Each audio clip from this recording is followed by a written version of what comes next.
Grab your pointy swords of doom, Aragorns, it's time to tackle the paths of the dead.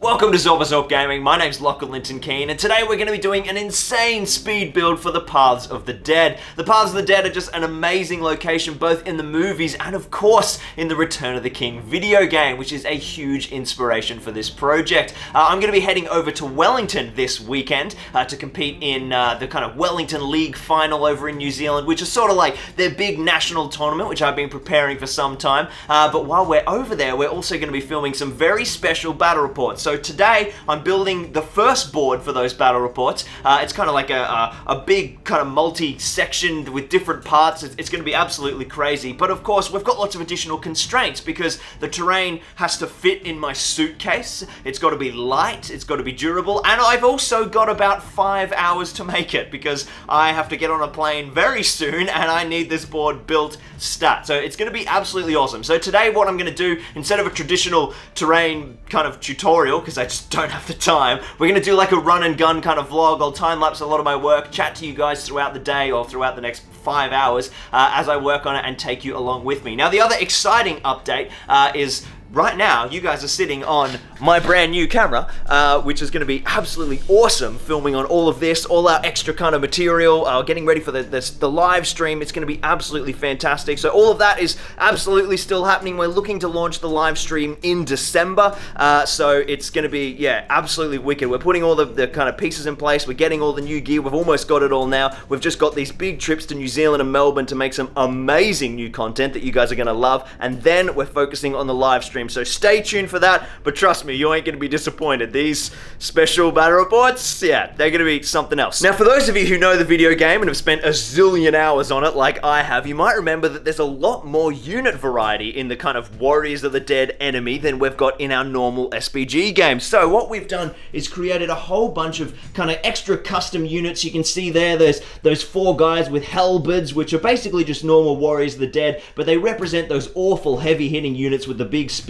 So those weapons can be spears or two-handed weapons. And then we've got some bowmen, which are just a couple of orcs that I did kind of a pretty minor conversion on. They've just got like some cape extensions and then, you know, my classic simple color scheme. And then I've also got a couple of warriors with 2 weapons. Now these guys are going to be like sort of those health bar heroes that we all know and love. They'll have some extra attacks, some wounds, and then of course the King and Aragorn, Legolas, and Gimli are ready to go as well. So we've got the troops, we've got the forces. It's time to tackle the board. Now the board, obviously, it needs to pack down in my suitcase. You can see my suitcase is down there on the floor, so that's the kind of space we're looking at. So what we've got here is basically a sheet of extruded polystyrene, and it separates into 2 halves. I've got this joined by a whole bunch of biscuit joins, which you guys can see in there. So that will separate, and what we're going to do is kind of build a whole bunch of kind of rock formations and layers. Essentially, we're building a maze for Aragorn, Legolas, and Gimli to kind of worm their way through. It's sort of like a dungeon crawler, so we're going to have like,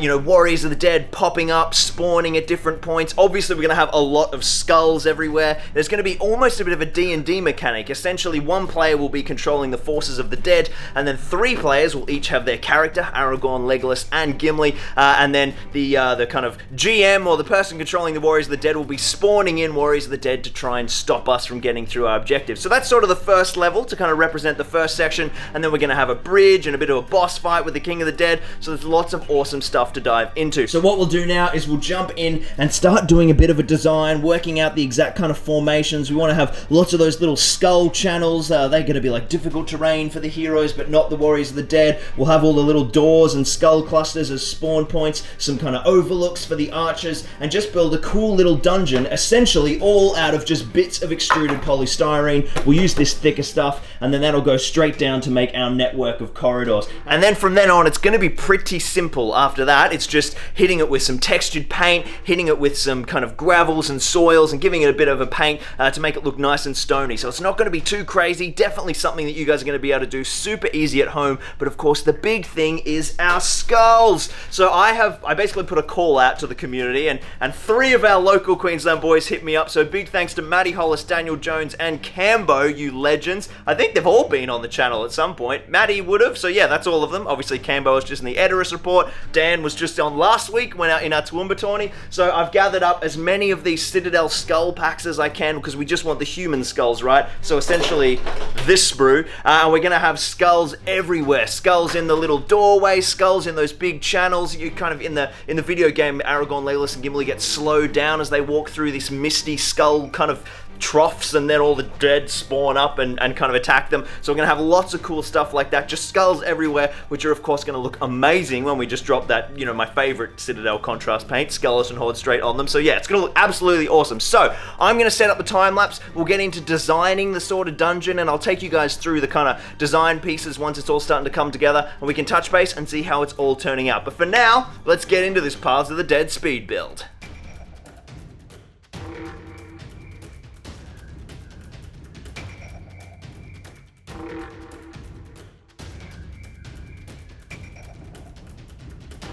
Alright, so we are coming together. This probably does not look like a lot to you guys. I don't know how well the pencil will read on camera, but essentially we've got a series of kind of channels, and we've got a few little special features that are worth mentioning. All of these little symbols here with the squares are doors where the Warriors of the Dead will be able to spawn. These little dots here are going to be like those kind of channels of skulls where the mist swirl and it slows down our heroes. We're going to have some chasms everywhere. There's cross-hatching. They're all chasms. We've got a drawbridge crossing this one. We've got a statue that's going to be crossing this one, and then there's going to be some stairs and some elevated sections as well. So what I'm going to do is just jump into starting to carve this stuff all out, and then you guys will start to sort of get a bit of better shape as to how it kind of comes together as you can start to see solid objects, because it's a bit sort of, yeah, hard to interpret at this point. So let's grab ourselves a nice sharp scalpel. That's kind of the real key when you're working with this polystyrene stuff, and I'm literally just going to be carving chunks of this stuff. We're working with this is essentially 1.5 inch, which is just going to be going straight on top of the 1 inch stuff, and we're just going to be building up all the walls from that height, and then any kind of staired sections will move up to this height, and units will be able to stand on the top. But that way I'll know that the profile of the whole board will only ever be that thick, so when I stack them on top of each other, they will fit in my suitcase. So time to grab the knife and time to start cutting.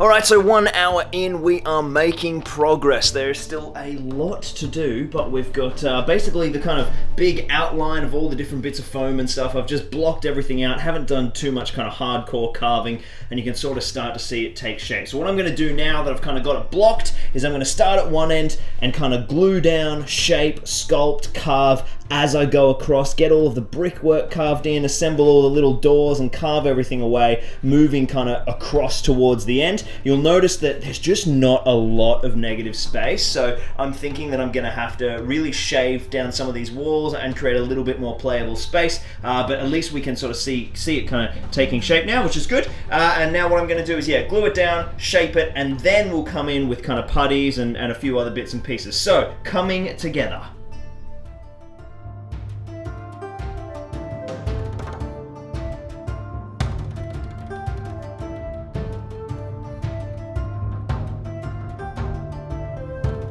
So she is well and truly coming together. This side is basically carved, and now all that needs to happen is that's just got to be finished and kind of, you know, got some putty in there, blend it all together, get all the rubble, get all the bits and pieces in, and I've sort of started on this second section. But I thought I'd just show you guys kind of the casting process, or the carving process, sorry. It's all pretty simple, and it's really quick, but you know, it's quick and dirty, and it does the job. So I'll just chuck this guy down here. Now everything's being glued down with weld bond because I want it to dry nice and fast, which is my high bond kind of super PVA. It says 20 minutes, but it's usually about an hour till it's really good. And essentially all we're doing is grabbing extruded polystyrene and absolutely hacking at it with a blade. Now the kind of trick is to make it look really natural and organic. What I want to do with this piece is save this to be a door. So I'm just going to work on these edges, is I take some chunks out with the blade to kind of give an overall sort of shape, or kind of create those cool crenellations that would be in a cave rock wall.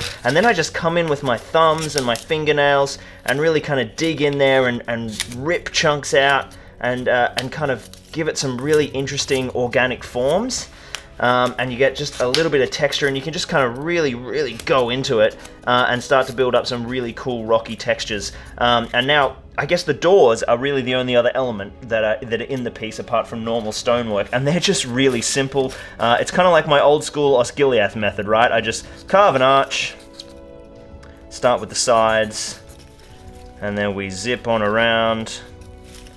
Make sure that it's relatively arch-like, but I'm just doing it by freehand because this place is pretty trashed. Like, if it looks rough, it's not an issue. When I was doing one of the other arches earlier, I accidentally slipped and like cut off all of the tiles that I'd been working on, and I just made it work because it just looks like damage, right? So yeah, it's all about just making it look as roughly hewn and weathered as possible. So the next thing we do is I just grab the end of my scalpel, slide in here, and then pull out the center. Sometimes it doesn't come out cleanly, especially when you're doing it on camera, but most of the time it will. Then that gets rid of most. I might give a little bit more depth to that, just make an incision, slide that guy in, and pop. Get your thumb in there, and there we go. So now we've got the kind of overall shape of our arch. Now what we'll do is we'll just chuck in some tiles. Nice and simple. Obviously with the Osgiliath board, I used to do this in foam core, but it's even better in extruded polystyrene because it's built for carving. It's absolutely awesome. So in case you guys aren't familiar with this polystyrene, obviously there's no bubbles, there's no kind of big circle form, so it's extruded, not aerated, and this is basically the same stuff as, like, you know, the kind of holy grail pink foam or blue foam that everyone uses, but essentially it's just insulation foam. It's designed for going in flooring and walls for heating and cooling, and it's just way more efficient to buy it as big sheets of insulation foam than, you know, actually designated modeling foam, because it's way more expensive that way. So I buy it in big, you know, 1200 by 1220 by 660 sheets, and it does the job, and it's really great because it's got a nice kind of natural grain, so it's perfect for this sort of stuff. And now what we're going to do is just, you know, depress a couple of them in, create a little bit of different relief across the stones, just so that they kind of have a bit of texture. And you could just leave it like this if you wanted to, like it's got a bit of stoniness, which is good, but what I like to do is then kind of take a bit of the rock away to kind of help accentuate that relief. So I'll just come in with this bigger knife usually, and this is the don't slip here, right? This is what I did earlier, and I accidentally slipped trying to take this rock and just carved off all of the bricks because it's pretty delicate stuff. So we just want to pop off all of that extra layer of rock. Don't stress if it doesn't look particularly rocky. I'll fix that in a sec. You can use your fingers as well, and you don't have to do all of it. You can leave sort of some of it, but that way it's just like, it's even more sort of noticeable.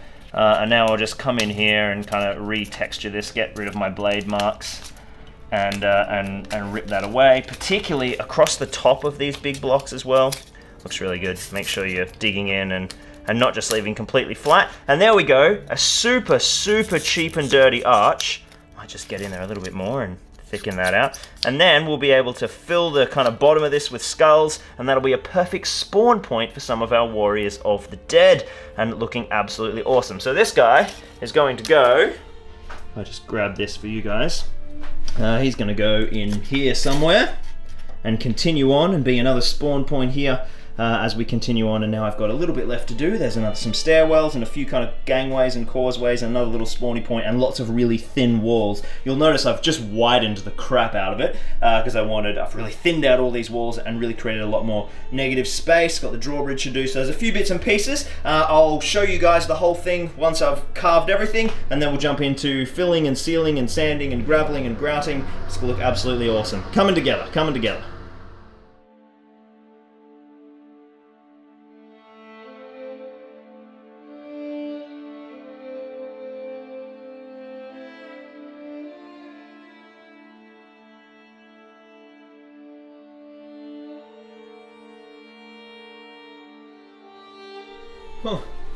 Oh, look, we've got a little friend. So she is absolutely coming together now. I've gone ahead and puttied kind of all of the gaps, got in there and really filled everything out. So all of these joins have been fully sealed, and you can see it's starting to get there. You can feel the vibe of the flow. Obviously drawbridge and a lot of stuff still to go through, and I've still got to chuck in my little statue bridge down here. So what I'm going to do now is just cover this entire thing in textured paint, and then we can get into all the finishing stages, painting, putting in all our detail, skulls and all of that. But it is absolutely coming together now, and I'm getting pretty amped to play this battle report. It's going to be absolutely badass. Alright, to the painting table. I'm going to be using just my normal Dulux texture. It's just like a stone finish paint with a bit of grit kind of worked into the paint. And then we'll be priming it in a, probably just go straight to grey, I think. I think I've got a foam safe grey. Otherwise I can use maybe a Rust-Oleum, because we will have protected all the foam by the textured paint. So yeah, into Textureland, and then spraying, and then sealing, and all the good stuff.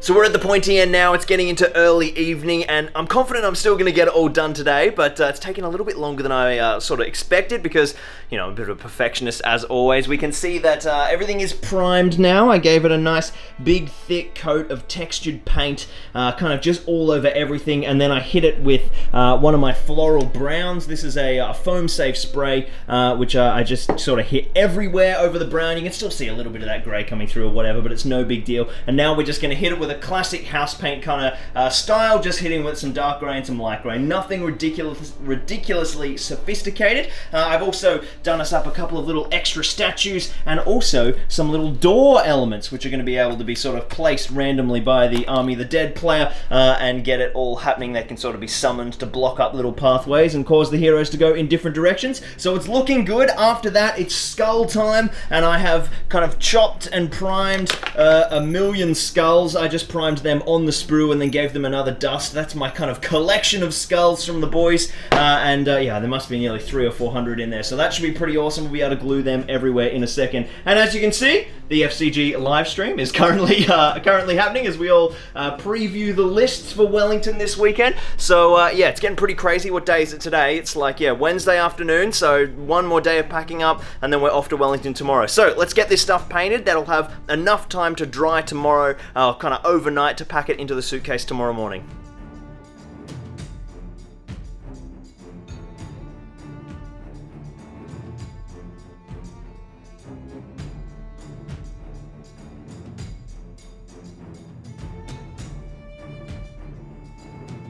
Well, I said it was going to be a one-day build. It's currently about 11 PM at night. I had to take a bit of a break in the evening to go on daddy duty and look after Hazel, but I have finally finished the board, and I'm absolutely super happy with it. So here it is, guys.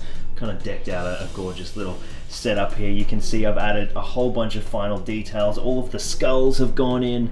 I've put them in all of the various kind of holds. Basically everywhere there's a cluster of skulls is going to be a respawn point, so there's lots of little archways and things, and they've all just gone in, primed Wraithbone, and then hit with the Skeleton Horde contrast paint, nice and simple. I've put in our little statue bridge, as well as getting in some of our fog gates, the kind of bits that slow down Aragorn, Legolas, and Gimli, and that's just like, you know, like teddy bear fur, right? Like stuffing from a pillow. Nothing crazy there, and I think that's just worked an absolute treat. For our little drawbridge that's activated here over at the box, I'm just using one of the Buckleberry Fairies, because it's you know, nice and easy, and it looks great timber, so it's perfect, nice and transportable. And of course the final element is I had a whole bunch of these spears, these halberds left over from making my conversions for the big spear wielding guys. So of course, for those of you who have played the video game, you'll remember that Aragorn, Legolas, and Gimli can pick up these spears from little barrels and hurl them for insta-kills at the Warriors of the Dead, so I've got a whole bunch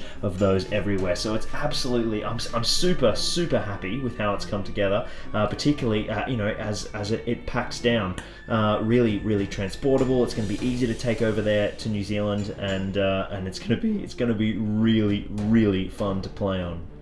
So this is the first setup, which is the maze, and then the second setup is really simple. Basically, we just grab this little bridge component, and the second kind of level just takes place on this bridge. And then the third level, we actually flip this one over, which I'll cut away to now, and that's kind of like the area for the boss fight, where there's a few kind of extra areas. It's a fairly flat surface, nothing crazy like this big maze here, but it's gonna be really cool. These kind of, the way that it all packs up modularity-wise, there's like so many kind of little different board setups. We essentially get 3 little mini levels out of this one board, so it's going to be really fun. I'm really excited to get into a really fantastic battle report with crazy custom rules, and give you guys something really exciting. So there we have it, guys, my Paths of the Dead one-day speed build. I mean, look, the finish, it's not the best quality build ever. It's nowhere near my usual standard, but I got it done. It's ready to go, and I think it's something like really cool and simple that you guys can build at home with like no trouble at all. And once you see the scenario in the battle report, we'll publish up all the extra battle reports. I'm sure you'll be like, oh, that's so cool, I really want to play that, particularly if you're a fan of the video game like me.